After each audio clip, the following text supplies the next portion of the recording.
Hi everyone, I'm Monique. I'm a Community Engagement Officer at Glasgow University in the Glasgow Centre for Population Health. I was asked by Glasgow Uni to coordinate an event with a community focus for the launch of SHAPE, which is a new acronym for subjects in the social sciences, arts and humanities that often study inequalities and critically analyse power. It seems like an opportunity to bring people together to talk about collaborations that share power. As we know, the pandemic's highlighted existing oppressions, intensified inequalities. It's also highlighted the expertise and skills within the third sector and the strength of our communities in organising for change and meeting local need and priorities. We've seen the potential for working together across silos, sectors and hierarchies, but what will it take to transform relationships in the long term, to dismantle oppressions, preventing equal partnerships and positive outcomes for those furthest from power? So the purpose today is to talk about what meaningful collaboration that shares power is, why we need it for post-pandemic recovery, and how this can be done. And we'll do this through exploring historic and current examples from diverse perspectives.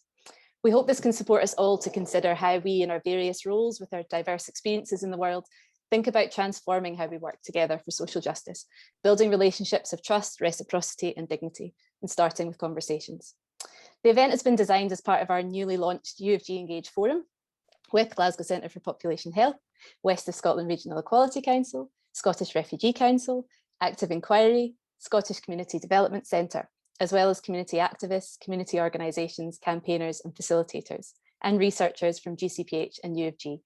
We'll hear from some of them soon and invite you to consider how their reflections may be similar or different to your own and what this teaches us. Thanks everyone who's been involved in the event development. There's a lot of incredible folk who've contributed to this and the film we're making about the process. Some of their names are on the screen just now. We'll let you know when the film's ready. It's been absolutely amazing to work with you all, so thank each and every one of you. Hello everyone, my name is Amal Azadin. I'm an activist and the Equality and Human Rights Officer at the Mental Health Foundation. I'm here today to share a piece of work that I was part of a few years ago, and the work is participatory action research on health and human rights. We focus on one main question, and that is, what does the right to health mean to people who face inequalities and may struggle to access support? Now, the purpose of the research was to inform policymakers on the responses needed for everyone to have the opportunity to realize their right to health and to show how taking human rights seriously could improve everyday health and social care practice. The project was funded by NHS Health Scotland. The work was carried out as a partnership between the Centre for Health Policy, University of Strathclyde, the Health and Social Care Alliance Scotland, the Mental Health Foundation, and Glasgow Homelessness Network. The research was participatory. Peer researchers from amongst the communities being asked to take part were part of the team that did the research itself. The research focused on two groups of people who experienced barriers to having the best health they could. So people with experience of homelessness and asylum-seeking and refugee women. As I said, this was a I can never say this word, participatory research model that was adopted because this was consistent with the values of participation and empowerment underlying a human rights-based approach. By training researchers to speak to members of each population, we hope to gain greater access to information on the ground in order to understand where the right to health falls short for vulnerable populations. The focus of the research is based on the belief that those who are most vulnerable to health barriers are best placed to provide information on those barriers themselves and will interact more willingly with peers than non-peers. And I'm absolutely delighted to welcome my colleague and a very dear friend of mine, Jan. She's one of the most inspirational people I know. Jan, could you please introduce yourself? Thank you, Amal, for that lovely introduction. My name is Jan Abdul Kadir. I am a student of University of Glasgow studying community development. Yeah. Great, thanks, Jan. Jan, can you tell us why did you take part in that research project? So when I was approached about this research, I was really excited because the title itself was something that I was interested in. I took part because I wanted to learn about my own human rights and the rights that I have in accessing health services, and also how can I exercise these rights for myself. Yeah, so that was the main reason I took part in it. Thanks, John. And can you tell us a wee bit more about your experience of the research itself and the training and the whole process of it? How did you find it? Okay.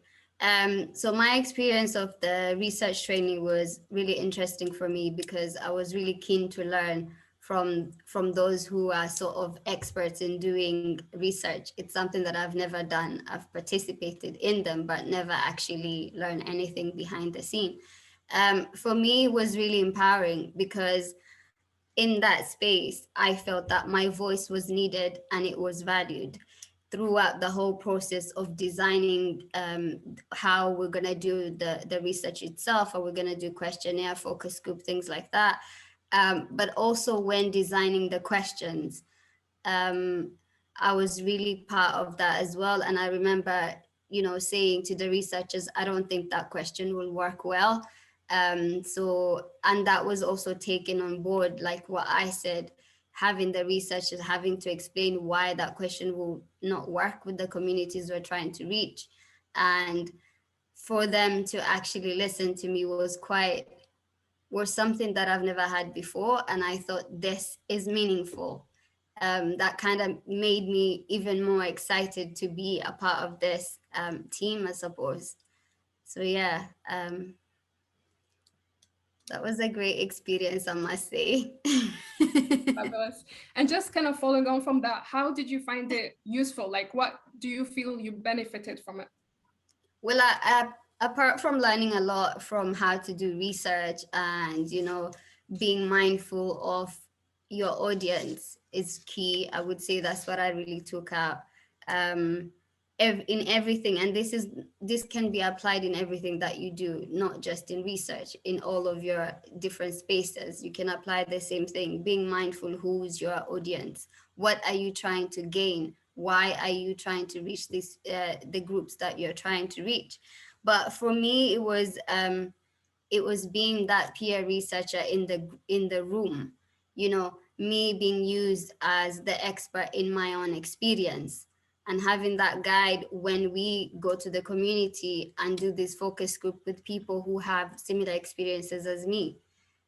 So for me, as we did the thing, I kept seeing that, and I was like, I add value to this research just as much as the women we were doing the focus group with. So yeah, and that's something that I've taken on board, even though like I said, I'm studying community development. I feel like the values that were used in the research kind of fit in with the values of the community development. So me being a community development practitioner, it's something that it sort of prepared me because I work with different groups in my placement. So I have that. So it's something that, yes, I did it a long time ago, but it's something that I'm still implementing in the work that I do right now. Yes. Great, thanks, Jan. And I know that you've participated in many, many focus groups over the years, but always as a participant and never as the one asking the question. So how was it being the one asking the question this time? Oh, Amal, it was powerful in a sense that at the beginning, when we started the research, it was only the researcher asking the questions. But what was happening in the room was, as the researcher would ask the question, the woman will turn to me and answer the question to me, and they would nod, and they would answer like honestly and give, honestly their experiences and how they felt. But they also felt a connection because I was in the room, because they kept saying, you know what I mean, you understand what I'm saying, you know how it is. So from then on, we decided that I should have a role in asking those questions as well. So for me, I'm saying it's powerful because it was powerful. I mean, that's the only thing I can say. Like, me being on the other side, for me personally, I felt even more like there was more importance for me being in that room, because that's what enriched this research, having a peer researcher with the lived experience. So for me, I've always after that, I've always realized this is something that is needed in all areas. Like I said, not just research. You want to do something about a specific group, have someone with that knowledge and experience in the room. And can you tell us some of the findings that came out from the research? Yes, Amal. So like Amal said, it was two groups. It was a group of asylum-seeking refugee women and a group of homeless people who have experienced homelessness. After we'd finished the research, the findings were that, ironically, two similar, both groups, although very different, the results were exactly the same. Each group said that regardless of your race, nationality, or status, everyone wants to be treated equally with respect and with dignity. And for me, that says a lot with these two groups. And I think it goes also beyond, because then for me, that was a power thing. For me, that told me there's a flaw in the system. Things need to change. So yeah, I mean, who doesn't want to be treated with respect and dignity? Exactly, absolutely. John, can you tell us where the research was disseminated? What were some of the things that you're involved in after you spoke to the people? So after the research was put together, like the findings came out, the recommendation, I remember the first place we went to present the research, both groups. So I was part of that process all the way through, from the beginning to the end. So our first presentation of the research was actually in Perth. So the two groups, myself and the researchers I worked with in the asylum seekers and refugee group, and also the homelessness network, the other group, we were all together. We came together and presented in so many different spaces. The first ever like big event was a big conference in Perth. Wow, that was my first time to go to Perth to present, to do a conference about this project. So I kind of say, like, myself and the other peer researchers, we're like, we used to joke and say that we're touring, because after Perth, we went to Edinburgh like 3-4 times. And then Glasgow in different spaces with different organizations presenting the findings and the recommendations that we had. So for me, it made me think, if both groups didn't have those peer researchers with their own lived experience, would this research have reached that level of importance? I don't know. That's a good point. And finally, Jan, before we pass on to Amanda, I'm aware of time. Why do you think collaborative research is important? I think it's really important. Again, not just in research, but I feel like in research, because I feel a research determines good or bad to the specific group that research is done on. And I feel like if research continues to carry on as it has throughout the years, then are you actually getting what you want from your research? That's my question. I feel like if you're willing to change the way you conduct your research, you become more collaboratively, you have peer researchers, you get to know the community you actually are doing the research on, then the research becomes more enriched, because you will get what you want.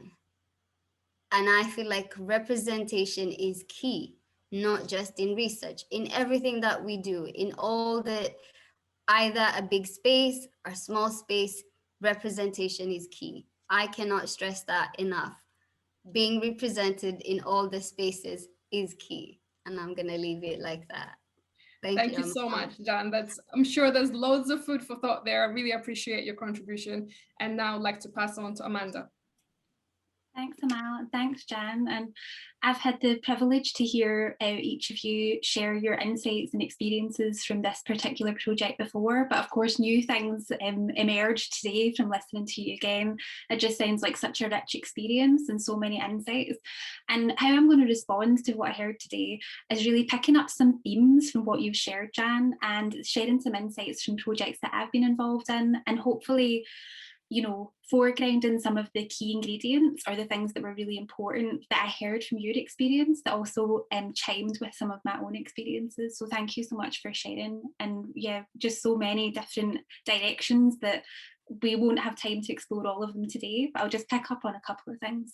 And one of the things that I heard you talking about, Jan, that we talked a little bit about in one of the breakout rooms that Gavin facilitated that I was in, and it was about how you were involved in that project right from the design stage through to the end when the results were being shared, you know. And I think that's perhaps in lots of our experiences all too unusual. You know, people are asked after the, you know, the design's already been made, you know, after the problem's already been decided, then people are involved too late or asked to comment on something rather than being asked to help build it. So I thought that was really interesting and positive.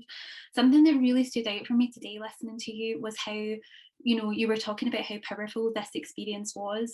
And I was thinking for myself, you know, when I've been involved in collaborative processes, like you suggested, we take those things with us then and all of our experiences we go forward. You know, we have something that we can strive for and think, I was involved in something that felt really collaborative and really meaningful.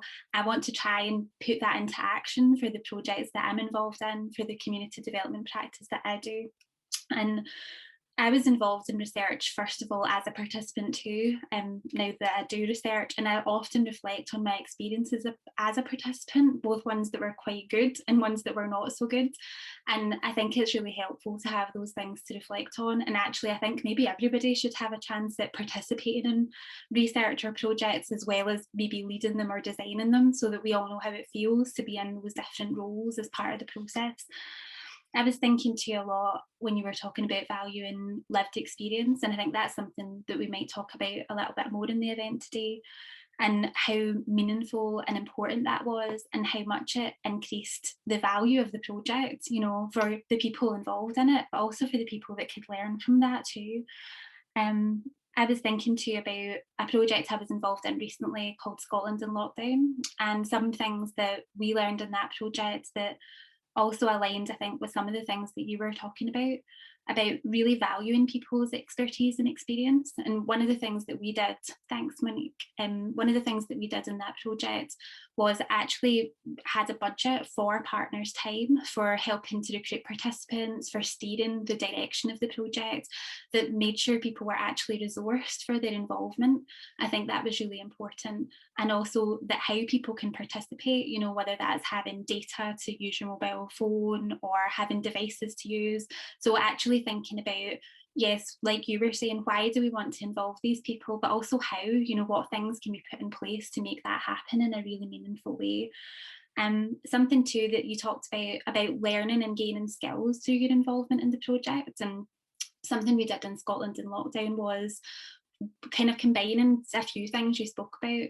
And we worked with Amina, the Muslim Women's Resource Centre, and they wanted to do some focus groups of their own, engaging with the women that they'd already developed really good relationships with.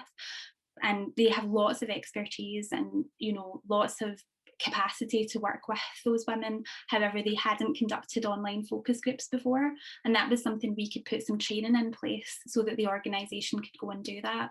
So rather than kind of just taking the skills and expertise from the organisations that we were working with, we used some of our time and skills to be able to build some capacity that the organisation can then use again in the future. So thinking about, you know, that reciprocity, and that people who are engaging in our research and in our projects can actually gain skills that they can take with them beyond the lifespan of a project, and how important that is. And finally, I was thinking about lived experience and trust, and how, you know, something that I know in the event information today we've been invited to do, and how Gavin introduced us at the beginning, and thinking beyond just the roles that we're in at that particular time, and thinking about the more holistic parts of our lived experience as people, and sharing that with others, and how many kind of barriers that can break down in the work that we do, and how much that can add to the meaningfulness of the collaborations that we have. So yeah, really interesting insights from you that sparked lots of different thoughts. I've got like loads and loads of notes written down, and I think how I would finish is by reminding myself and also calling on others that are here today. You know, the Scotland's in Lockdown study that I mentioned and the project that you worked in, Jan and Amal, use these as exemplars for ways that we can work together going forward. If somebody says that you can't have a budget for paying your partners, you know, you can cite the Scotland's in Lockdown study as a project that did that. If someone says that you can't involve people with lived experience in the design of a project, show this project as an example of how well that worked and how meaningful it was for people. So that's how I would sum up, you know, use these as resources and use the experiences that we've had to be able to build going forward. And that's certainly something that I plan to do. And what I'm going to do now is hand over to Shruti and Claire for the next part of the day. And thanks so much again for sharing your experiences, Amal and Jen. Hi, can everyone hear me? Yeah. Hi, you there? I'm here. Yeah, great, Shruti. Yeah, this is our wee slot. We've got 15 minutes with you to have a little chat about something that's very relevant to what we've been discussing. I'm going to talk a bit about different types of knowledge, which tie in, I think, really neatly with the discussion that we've just had on collaborative research. And then Shruti's going to talk about systemic racism and the challenge of systems change at that level. So I think we're just going to crack on with that. Just a little bit background to me. I'm a researcher at the University of Glasgow, and I'll be talking a little bit about my research. Okay, over to Shruti. Yeah, so my name's Shruti and I'm on a secondment with the Glasgow Centre for Population Health, and I work on race and racialisation in public health. I think in this context, it's just important to note as well that I'm also the chair of Sahelia, which is a specialist support organisation for women and girls experiencing racial inequality and gendered abuse. So I'll be drawing on the whole of my professional and personal experience when I speak today. So we're just going to talk about Claire's kind of research that you've done so far. So you have recently completed some research on the different types of knowledge needed by policymakers to respond to what we call complex problems. Can you tell me a little bit more about the background to this research, Claire? Yeah, actually, a few colleagues who are on this Zoom were involved in this, so I wonder if they're going to agree or they might completely disagree with what I'm going to say here. But it was a few years ago, and Bruce, who's on the call, will remember, because a local authority with high levels of poverty and inequality had contacted us and asked us for help with their new neighbourhood programme that they were putting together. And the directors of that programme believed that what they needed was statistics on neighbourhood inequality. So I asked GCPH to get involved, Bruce White, and we got the NHS Information Services Division involved. And we pulled together this team and put together these brilliant statistics for them on their local neighbourhoods, on a range of different indicators. We had an interactive platform. It was all singing, all dancing. We really worked hard on this, and we produced these 16 neighbourhood profiles. And then we went away and we had a feeling, we just wondered, you know, how were people going to engage and use these profiles? So we went back and we got the sense that apart from the sort of strategic directors, people weren't really that engaged with them. They weren't really using them. And we thought, you know, this is what they said they needed for the neighbourhood programme. What's happening? So we did a new research project called Making Data Meaningful. And that was about finding out what is it that makes knowledge or research meaningful to people on the ground doing the frontline work in these neighbourhoods. So we interviewed frontline workers from housing associations, policing, community residents, a whole range of people working on green space projects, and we asked them basically that question, you know, how is data and evidence meaningful to you? And what we found from that was that really changed our thinking. Really, you know, it was quite fundamental. I'll give you an example first, and then I'll tell you a bit about the knowledge types that we found. But the example that always sticks in my mind is there was a neighbourhood where there was rubbish literally everywhere, all over the place.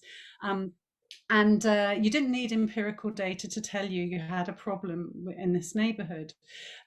So what the local waste management team did was to commit to bring in a consultant who then drew up some option appraisals for how they were going to redesign their recycling collection scheme, right?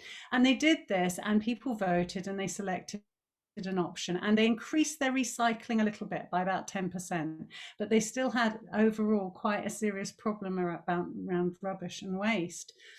So the other team was a housing team, and they started to share some of their insights into the problems around recycling. And what they basically said is there are lots of people in this area who are struggling with getting out of bed in the morning. They're struggling with brushing their teeth, and for them recycling rubbish is the last thing on their list in the day. It's not something that they're able dealing with. So what they did is they built a lot of trust with these people and supported them through a kind of recycling scheme, but they also referred them for help with social isolation and help with a whole host of other issues. So what that story told me was that all these different services had approached the problem around neighborhood recycling from very different perspectives, and they'd come up with a kind of solution in the end. But key to that was having those different types of knowledge at play. Okay. So, yeah. Great. So you mentioned the different types of knowledge that you identified in your research. Could you just tell us a little bit about each one of those, please? Yeah. So what we found is that consistently the types of knowledge that seem to be important when you're looking at very complex policy issues aligned very well with Aristotle's original, the Greek philosopher all those years ago. He identified 3 fundamental types of knowledge. The first one is empirical knowledge. He defines that slightly differently to how I would, but it's more or less to do with verifying a claim. Okay, so it's about looking through observations and statistics at how you try to build a picture of a claim through evidence that can be replicated. So that's an example of, from a COVID-19 point of view, for example, the type of empirical data we're dealing with on a day-to-day basis is the reports that we get every day on the number of cases, the number of deaths. So that would be the empirical knowledge that we feed in, that we're dealing with at the moment. The second type of knowledge we found that comes up in complex policy problems is what we would call technical knowledge, and Aristotle called it techne. Now, this technical knowledge is to do with how you apply a principle or a rule in practice in a context. Okay, so that sounds a bit abstract, but what it is it's, for the example of the waste management, it's how you organize your waste management service.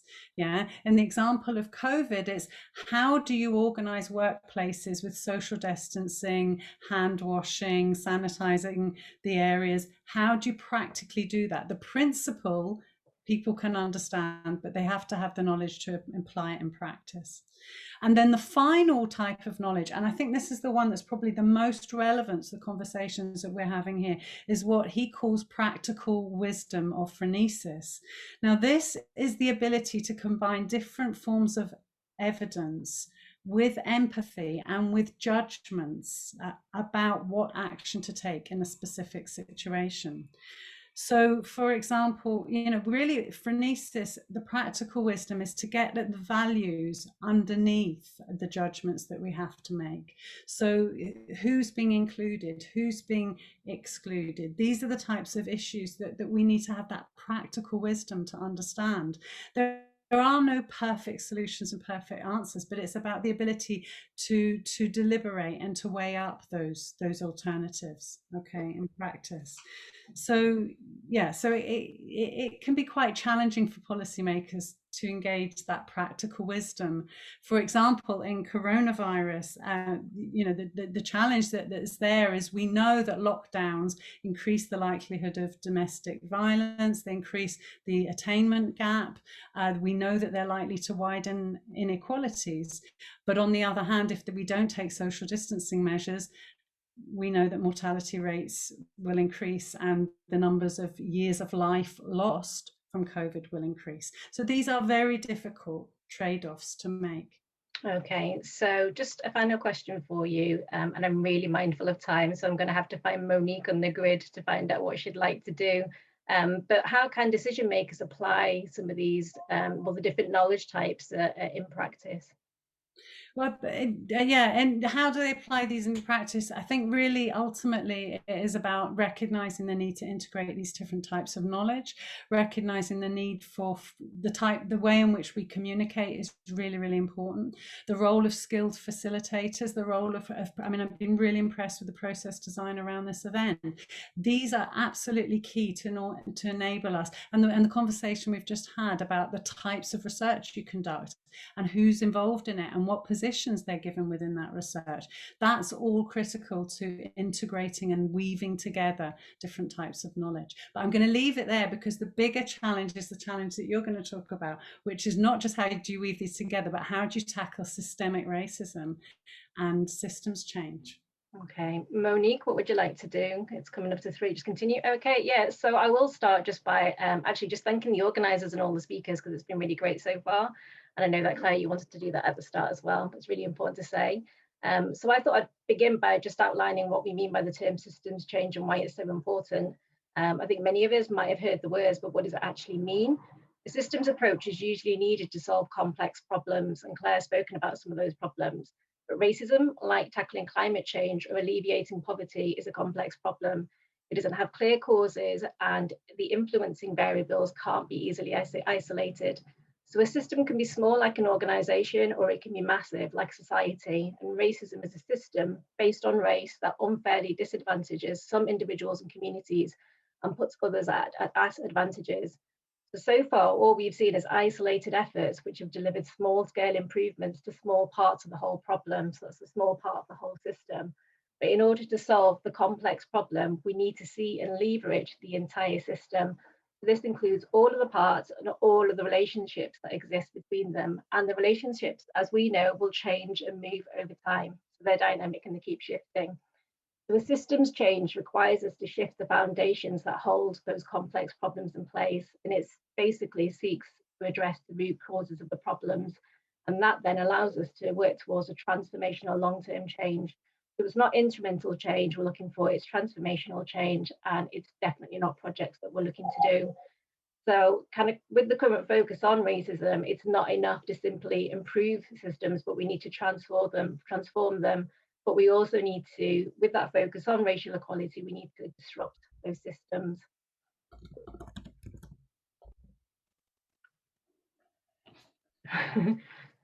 Should I continue? Shruti, yeah, please.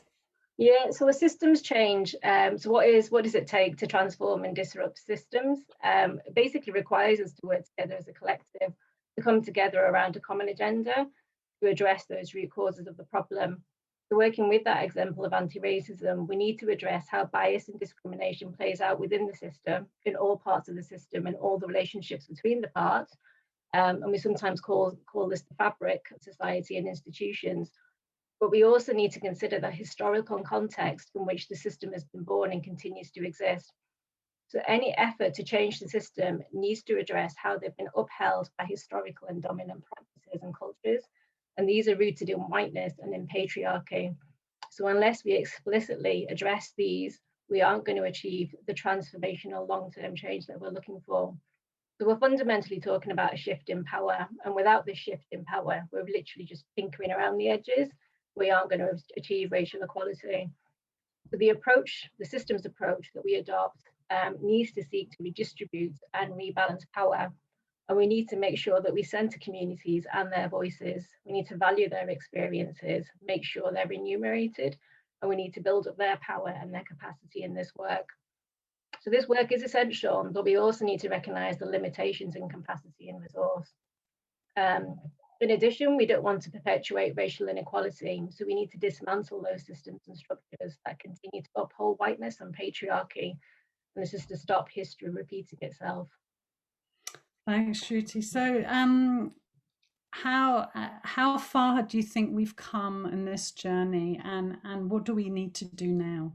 Yeah, so that's a big question, and I've just been given the 2 minutes time by Monique, so I'm going to have to show them what I was going to say. So I don't think we've come far enough.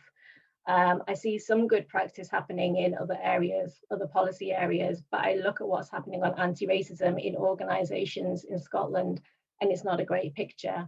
I see a lot of damaging practice. I see gatekeeping, and I see tokenistic gestures, such as conversations taking place without our involvement. Those claiming involvement despite there being limited engagement, and then when our views are ignored anyhow. I see traditional approaches rooted in dominant culture and practice, which basically boil down to case studies, selected narratives, or the local. So our voices become edited. I see the experiences of racialized communities, for example, in mental health, that have been over-researched and without any progress.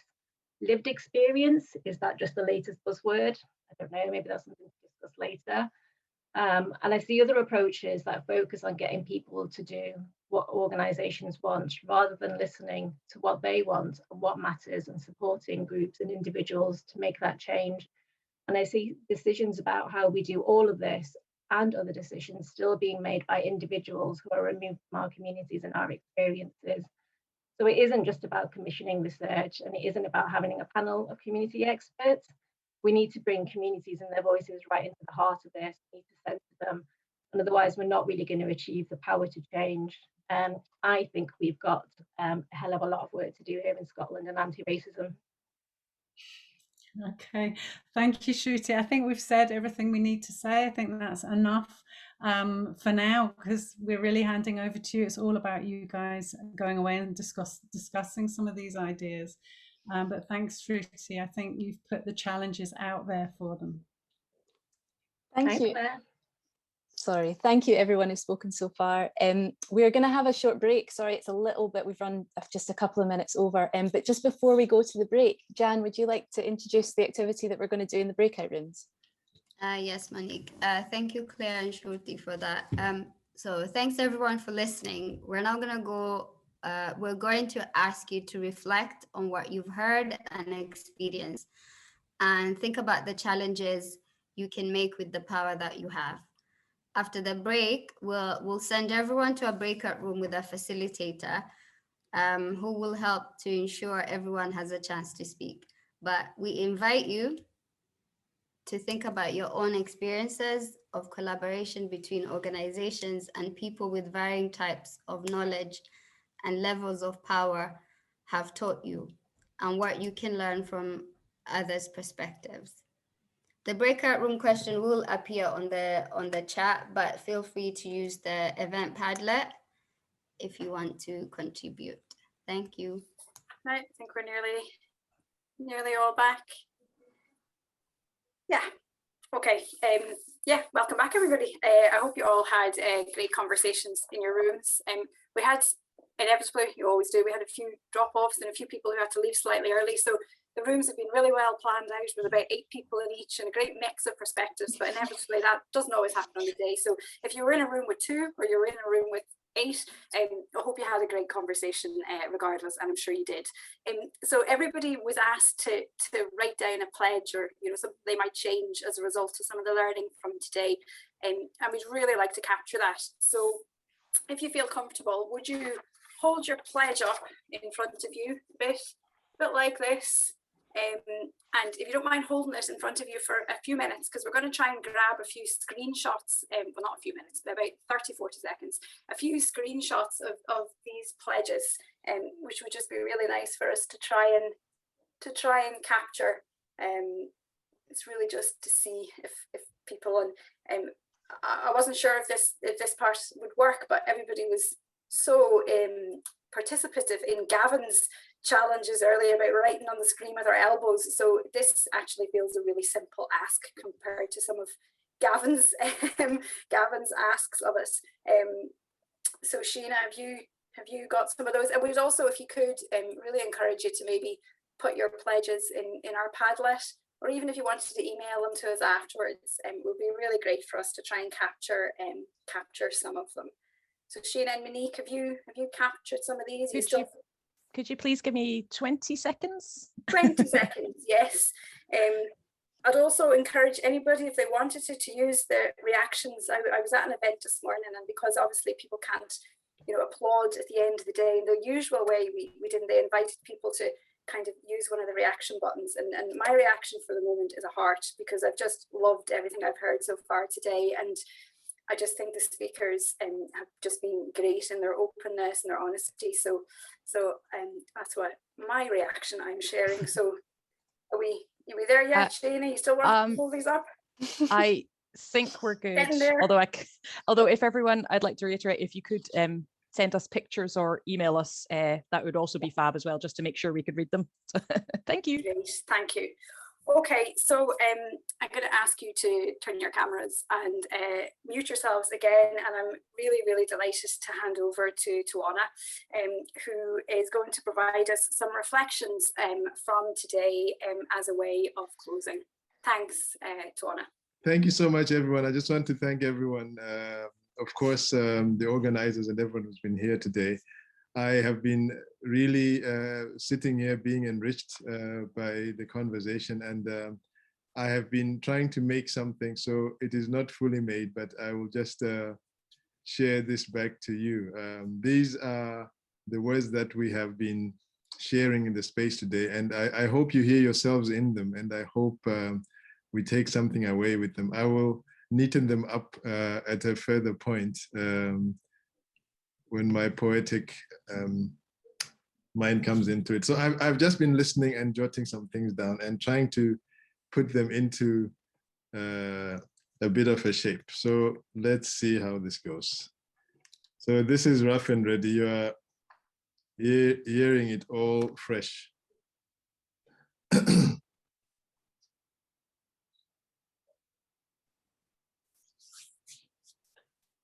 Someone once told me, if power is shared, it ceases to exist. If power is shared, it ceases to exist. Well, I don't know if that's true, but if it is, then this is what we're gathered for today is a truly daring plan. A truly daring plan trying to dismantle power, locked as we are in this complex of problems, needing to find a way out, needing to find a way. So we conspire, thoughtfully perspire, and like untrained heroes, we zoom in and out of these breakout rooms, seeking a breakthrough, seeking to punch a break through these walls, a mindful breakout from this complex of problems. The air trembles with the hum of buzzwords. To listen, reflect, and learn is not easy or comfortable. But if we're daring enough, maybe we might hear this poetry saying trust, reciprocity, dignity, balance, power balance. The air trembles with the hum of buzzwords. To listen, reflect, and learn is not easy or comfortable, but if we're daring enough, maybe we might just hear this poetry saying, there is power in balance. Though there may be an imbalance between institutions and communities, there is power in balance. Maybe we might hear this poetry speaking of sincerity, speaking about people having access to the internet. The airwaves tremble with the feedback of buzzwords. To listen, reflect, and learn is not easy or comfortable. But if we're daring enough, maybe we might just hear this music playing, asking questions, asking us to open up, asking us to open up to discuss.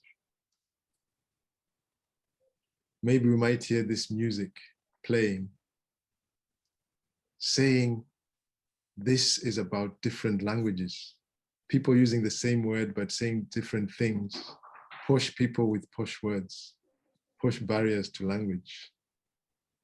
If we're daring enough, maybe we might just hear this poetry reminding us that people don't feel welcome, that we need better research, that policymakers need to listen for improvement of human health.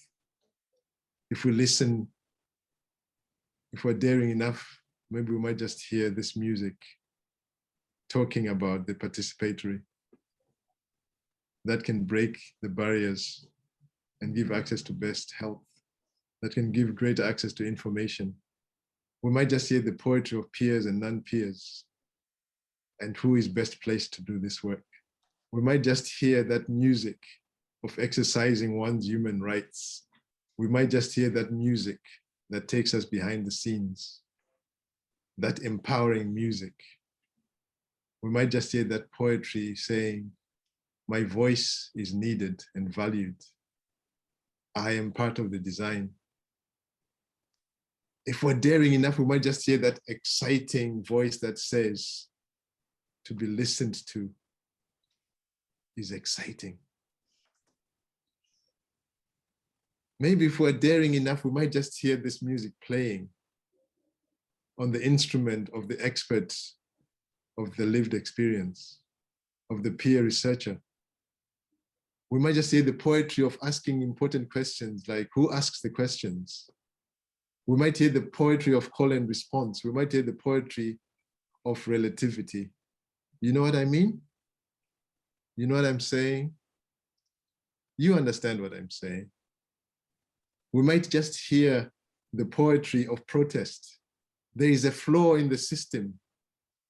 We might just hear that poetry of assertion. Who doesn't want to be treated with respect and dignity?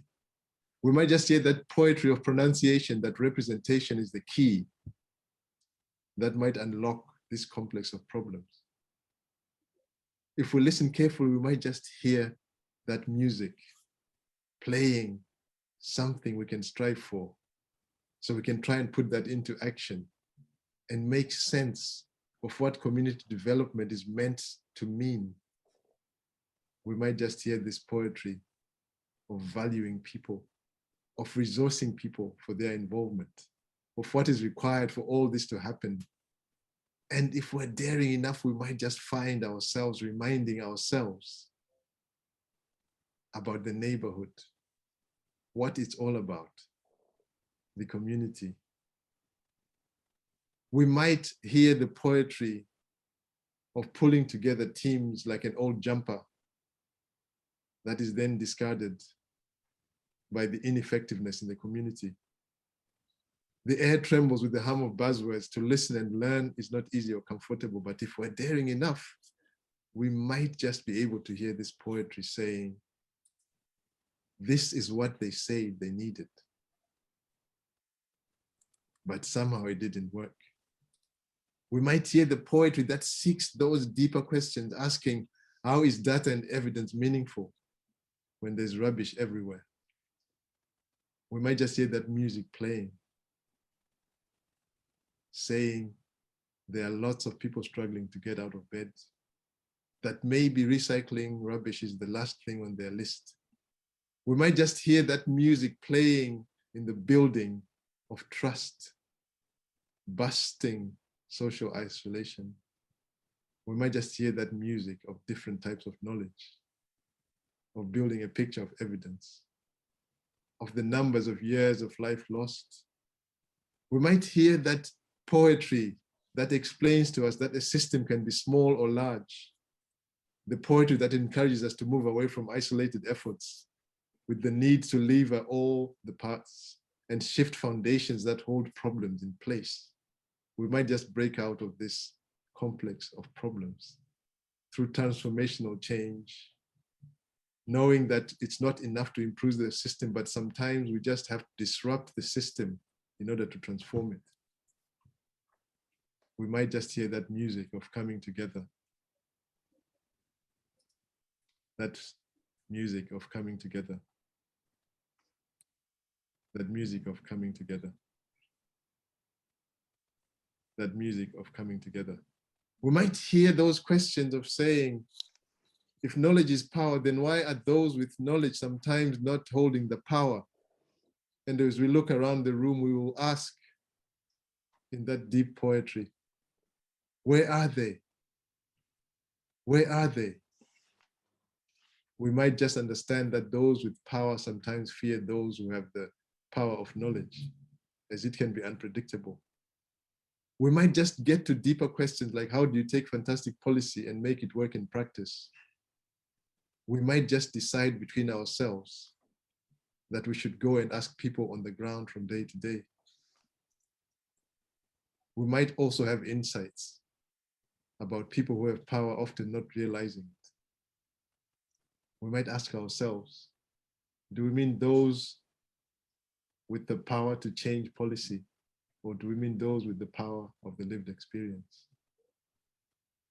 And so we try to work on this. We co-conspire as we thoughtfully perspire, trying to transform how to work, wishing for some kind of telepathy, a limited telepathy that might just encourage sincerity and that attitude, that effervescent attitude of giving things a go. And so now, if you feel comfortable, please hold your pledge in front of you. Thank you.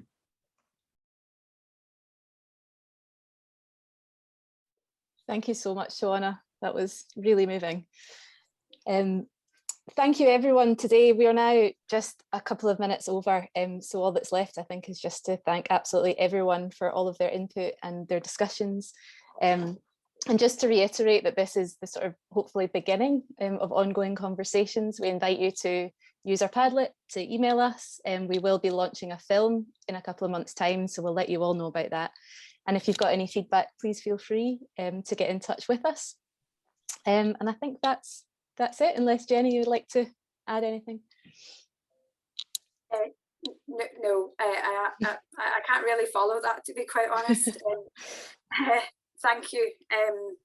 Yeah, all of those. Thank you to Anna, and thanks to everybody for participating today. As Monique says, we'll be in touch. We're hoping to produce lots and lots of different outputs from this, Graham's visual and our film, and we've obviously recorded lots of today. So yeah, we'll be in touch, and we hope that this is going to be just the first of a series of community conversations. So thank you to our facilitators, our speakers. Thanks to Monique, who really came with the idea for this, and just thanks to everybody for participating. Have a lovely afternoon.